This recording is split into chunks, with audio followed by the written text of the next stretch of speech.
another one which is more worrying, and it is one that we want to talk about now. Yesterday, Little Mix star, the lovely Jesy Nelson, had to leave a Radio 1 live lounge performance after suffering from a panic attack. Now, she's not the only one. As the coronavirus pandemic has taken hold, internet searches for keywords relating to panic attacks and anxiety have spiked.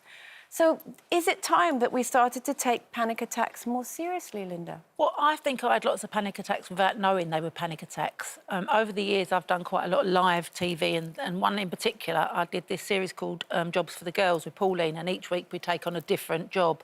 And one of them was singing opera. So we had lessons from like Kiri Takanawa, Michael Crawford, loads of people. And it was me, Leslie Garrett and Pauline, and we had to sing at Kenwood, and they got us in at 7 o'clock in the morning, so we had all day to worry about it. Leslie Garrett is one of our top sopranos. Opera singers, yeah. And so And a former loose woman, and a very nice I know, yeah. I had to sing. It was Royal Britannia at the time, so there was like thousands of people at Kenwood, open air and everything.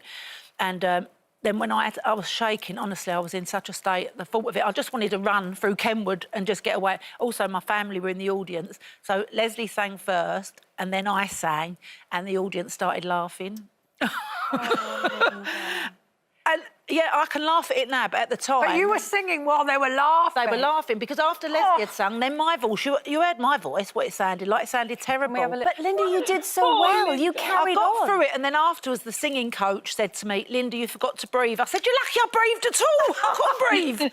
Oh, honestly, it was the most scary. Even watching it now makes me feel anxious and what's panicky. the difference between normal pre-show nerves, when you're putting yourself out of your comfort zone, and an actual panic attack? Because surely with an actual panic attack, you couldn't have carried on. No, I mean, I had to carry on. But when we'd done the rehearsal in the afternoon, also, it was just with a piano. All of a sudden, we had a massive, big orchestra there, so you couldn't really hear the music like you could on a piano. Yeah. And Pauline died in the dress rehearsal, and all I could, like we'd said to each other, if one of us dries, you'll come in for me. I couldn't come in. I was laughing, and I think it was hysteria. I was so scared, and that I'd let people down and everything. And afterwards, the kids were like, I think they were embarrassed that I'd actually got up and sung. You know, like Louis said to me, Mum, they were laughing at you. I said, yeah. I said, that's not what I do, Lou. So if it was something that I did, like acting or something, and someone laughed at me, then I'd be even more traumatised. But for that, it was something out of my comfort zone. Well, it's happened to me. Really relate to that. I can really relate to that, Linda. I mean, I was sort of pulling a face for you there, because I could feel I could feel like the panic, but what you've described is what I went through when I did Dancing on Ice. Honestly, I'm a strong, confident woman. I've stood up in front of lots of, salespeople in my life and delivered presentations, but just going in front of a live audience outside your comfort zone and being vulnerable, it was just terrible. And every single show, I found myself, my body was like all tense. I found it very difficult to breathe. And actually, Mark Hanratty, my partner at the time, very calm, and obviously seen people go through this, and he was brilliant at sort of calming me down. But it's the most horrendous and horrible experience. And I have to say, I think before I experienced it, I probably would have not been very empathetic to people talking about panic attacks. But once you've been through it, I really have got lots of time to kind of listen and understand. And I think also with COVID now, I think people need to be more empathetic and really have that openness for people to talk to them. It's not a weakness, it's something that your body just does because of the stress. And I also remember at the time I was moving house, it was Christmas, I got Dancing on Ice, I wasn't seeing the kids. It was quite a horrendous time, and my body just did its thing, which was like kind of panic. Well, when it happened to me, I did that. I've climbed mountains and not felt panic attacks. I've come down really narrow ridges of mountains, on fells in the Lake District, Striding Edge. That's frightening. I've done that and didn't have a panic attack.